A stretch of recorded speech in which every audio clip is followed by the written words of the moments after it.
Kumbe kwenye ulimwengu wa uchawi kuna kuuza, unauzwa. Yaani kuna biashara inafanyika kwenye ulimwengu wa uchawi ya kwamba jamaa za watu zinauzwa. Ni Biblia imesema. Jamaa maana yake tunaweza kusema ni ukoo. Unaweza kukuta hapa Biblia inasema yule bibi wa mambo ya ukahaba auzae watu, auzae makahaba auzae mataifa kwa ukahaba wake, na jamaa za watu zinauzwa kwa uchawi. Sasa unisikilize vizuri. Unaweza kuwa wewe ulizaliwa vizuri na unaishi, kumbe katika ulimwengu wa kuroga ulishauzwa na ukanunuliwa, ila wewe unakuwa hujui. Lakini watu washakaa chini wakakuuza wewe. Kwa wewe unaishi ukimilikiwa na kikundi fulani cha wachawi. Sasa kwenye ulimwengu wa uchawi kuna watu wameuzwa, lakini pia kuna watu kwenye ulimwengu wa uchawi wanatumikishwa. Yaani wewe uniseme nitumie lugha gani, unakuwa mfanyakazi wao, unatumikishwa kichawi, unafanya mambo yao, wanakuremote, wanakupeleka, wanakutumikisha. Kwa hapa huyu kitabu cha Nahumu tunaambiwa kuna huyu bibi mzuri ametajwa. Sasa utashangaa kwamba katika Biblia hakuna babu wa uchawi, ila kuna bibi wa uchawi. Ila kuna babu wa uchawi, kuna bibi wa uchawi. Na hapa lazima wanawake mjiangalie na mwe makini, kwa sababu uchawi unawaegemea wanawake sana. Hata kwenye Biblia imesema usimwache mwanamke mchawi kuishi. Haijasema usiache mwanaume mchawi. Kwa hiyo kwenye Biblia haitambui wanaume kuwa wachawi, inatambua wanawake kuwa wachawi. Kwa hiyo wamama mwe makini na hiyo. Mwe makini na hivyo. Hata kama anasema hakuna kama mama, sawa. Lakini angalia uchawi unawalemea kina mama. Kwa nini Biblia imeyataja wanawake kwenye uchawi, itaje wanaume? Je, mwandishi alisahau? Inabaki kuwa ukweli ya kwamba watu wanaoongoza kuwa na roho mbaya, wanawake wanaongoza. Na usiju kama mwanamke kwa adui yako. Mwanamke kwa adui yako umeisha.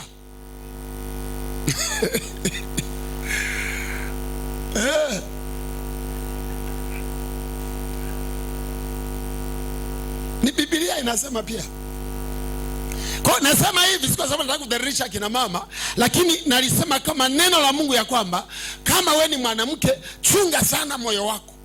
Sababu mioyo ya wamama wengi inatunza vitu vidogo vidogo visivyoisha. Hawajui kufuta, hawana kifutio.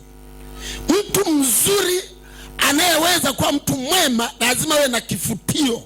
Unafuta makosa ya watu wengine ndani ya moyo wako. Mwambie jirani wako uwe na kifutio. Mwambie uwe na kifutio.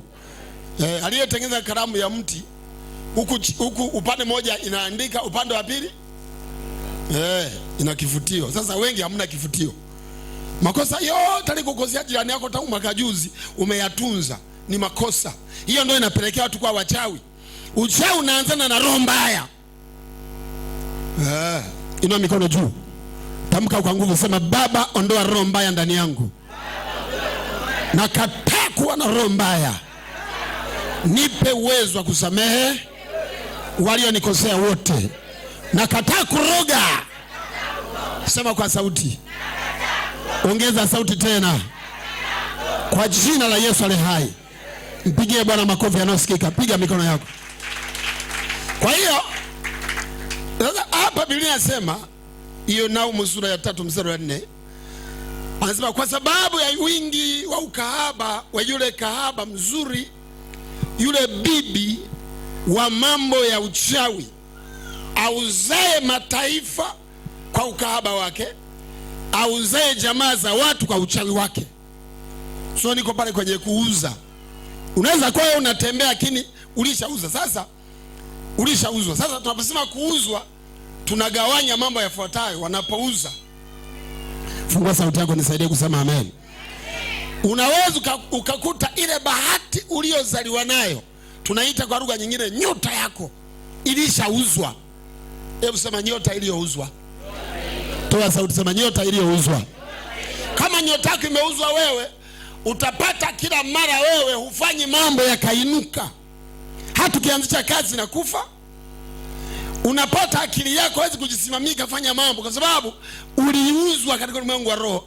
Bahati ya kuzaliwa nayo, nyota yako ilishauzwa, watu fulani wanaimiliki, ila wewe hujui. Ina mikono juu, sema chochote cha kwangu kilichouzwa leo nakirejesha kwa jina la Yesu. Kafara yoyote waliotoa, wakauza nyota yangu, wakauza jamaa zangu, familia yangu na ukoo wangu, hiyo roho naivunje leo. Sema kwa sauti, ongeza sauti, kwa jina la Yesu. Sema amen. Umeuzwa. Sasa biashara ya uchawi, kuna biashara kwenye ulimwengu wa uchawi kama una biashara zingine za duniani. Number 1, unaweza kukuta nyota yako iliuzwa. Sawa? Walishauza. Yaani kuna wajanja walikaa chini wakauzumu, wakadarubini, wakagundua ulizaliwa na bahati kubwa, wakaivuta bahati yako kichawi, wakauzia wengine. Wewe unabaki kama kopo. Ili ujue kwamba nyota yako kuna watu wameishikilia iliuzwa, dalili zifuatazo. Dalili ya kwanza, kazi yako haikui, mambo yako hayapigi hatua. Mambo yako, naomba ongea, mambo yako, yani utajipata wewe unafurukuta pale pale, hutoki. Sema amen. Mbona useme sema amen? Hutoki. Unatamani kutoka lakini hutoki. Unatamani kwenda lakini uendi. Ujue walishakumaliza. Wanamiliki nyota yako na wanaitumia. Uliuzwa. Hiyo ni number 1. Wanaweza kauza nyota yako. Namba 2, katika mwangu wa uchawi, na wanaposema kuuza wanalipa hela kweli. Zinalipa hela nzuri, hela nzuri kabisa. Hela nzuri. Na ukitaka kuikomboa lazima utumie gharama pia ya fedha. You must give a lot of money. Namba 2, unaweza kukuta mwili wako uliuzwa, japokuwa unatembea, lakini mwili wako walishaununua. Watu walishakununua. Kulikuwa na wizi kule Dar es Salaam, ile mitaa Kariakoo. Zamani zile, sio siku hizi naona kumekaa vizuri. Ulikuwa na wezi, unatembea umevaa viatu, lakini wanapatana bei, wewe unatembea. Kwamba hicho kiatu bei gani? Wewe unatembea hujui bei gani, wanapatana wako nyuma yako. Wakishamaliza bei, anamwambia nisubirie hapo na kuletea. Utapigwa ngwara, unazaa kichwa chini miguu juu, kiatu kilienda. Chamana pelekwa nalipa hela.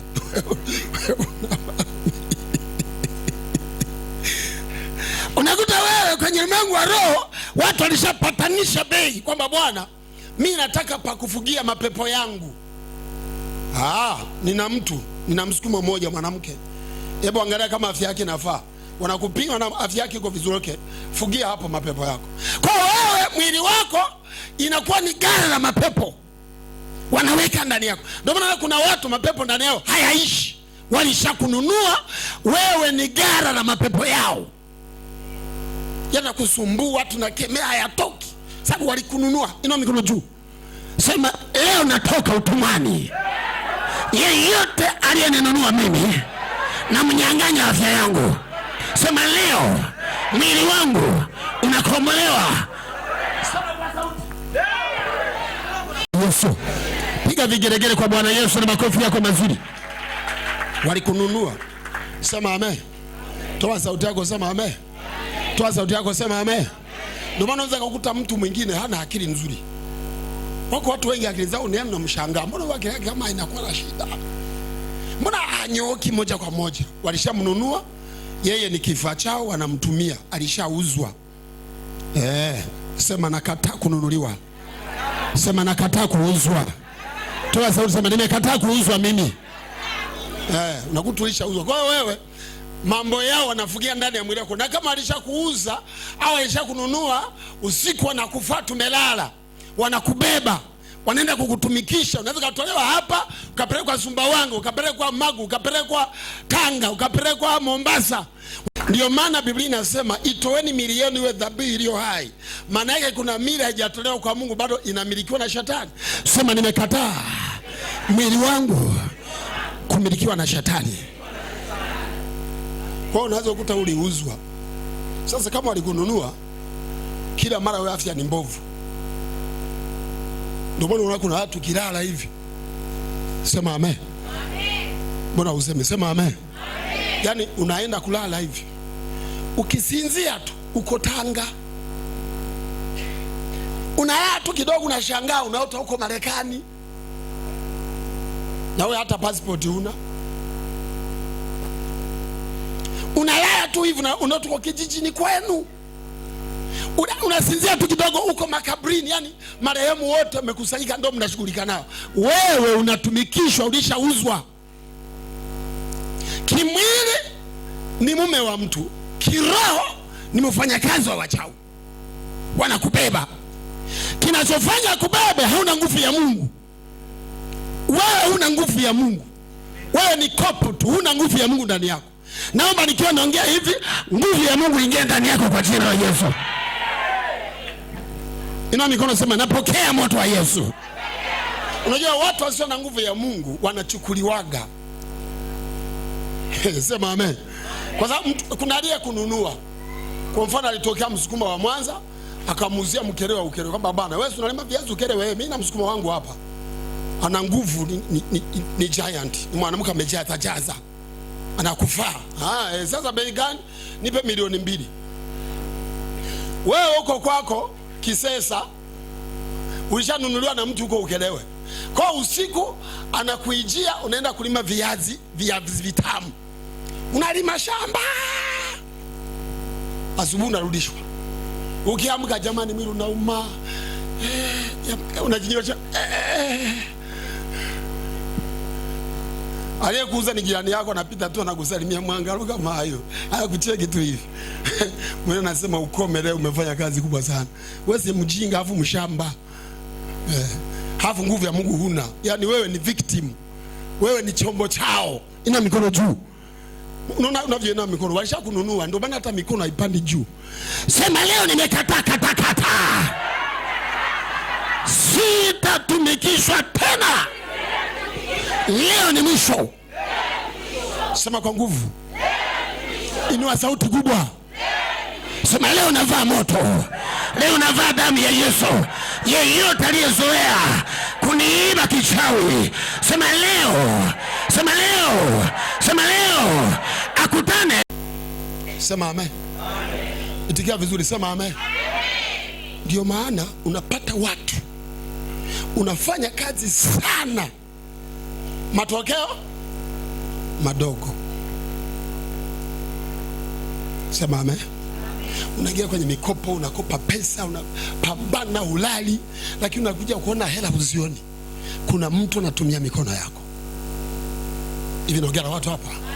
Kuna mtu anamiliki nini? Alishainunua. Na wewe hujui kuikomboa mikono yako. Na yeye kila baada ya miezi 3 anachinja mbuzi, anatoa kafara. Baada ya miezi 6 anachinja ng'ombe, anatoa kafara. Wewe unamtumikia yeye. Wewe unahangaikia yeye. Wewe unatesekea yeye. Yeye anajenga manyumba, yeye anakula vizuri, yeye anaenjoy maisha, wewe unakula vumbi. Wewe ni mtu wa madeni, wewe ni mtu wa mateso, kazi zako haziendi, unahangaika tu. Lakini kuna mtu alishanunua mikono yako. Leo nataka leo nunua mikono yako ni mchinje katika jina la Yesu. Natamani ni mnyonge katika jina la Yesu. Achie mikono yako. Inua mikono yako, sema Baba, komboa mikono yangu. Shusha mikono. Huu ndo uchawi mbaya wa kuuzwa na kununuliwa. Kufanyaje? Toa sauti, kufanyaje? Ndio nao mwanasema huyu bibi ameuza jamaa za watu kwa uchawi. Sema amen. Amen. Nataka tuende pamoja, nataka kwenda kuomba. Sema amen. Amen. Tafakari. Kuna watu hapa mna miaka 30 mnafanya kazi. Miaka mingapi? Uliingia mjini miaka 90, miaka 85. Ulianza kufanya kazi enzi za Nyerere, wengine enzi za Mwinyi. Kila siku uko kazini, kila siku uko kazini. Chakula chakula kwa siku ni cha bukujero. Kwa kula kwako ulingana na kazi yako. Hela zinaenda wapi? Kazi yako wewe, faida inaenda wapi? Usipotuliza akili, unaweza kufikiri ndio kipato changu. Hapana. Hapana. Mikono yako ilinunuliwa. Mikono yako iliuzwa. Mikono yako inatawaliwa na watu fulani katika ulimwengu wa roho. Lazima tukomboe mikono yako kwa jina la Yesu. Nasema lazima tukomboe mikono yako kwa jina la Yesu. Nasema lazima mikono yako ikombolewe kwa jina la Yesu. Sambamba na nyota yako. Pokea kukombolewa kwa jina la Yesu. Ina mikono yote ukombolewe. Ukombolewe. Mikono yako ikombolewe. Nyota yako ikombolewe. Hata usiponiambia mimi naendelea kusisitiza ukombolewe. Hata usipokuwa tayari kunielewa na sema tena ukombolewe kwa jina la Yesu. Nyota yako ikombolewe, kazi yako ikombolewe, mwili wako ukombolewe. Usiwe mfanyakazi wa wachawi, usitumikishwe na wachawi. Dawa yoyote waliokuchomea, maneno yoyote waliokulaani, wakakutamkia maneno, wakasema asiolewa, asioa, asizae, wakakumiliki kwa leseni za kichawi, na chana leseni zao kwa jina la Yesu hai.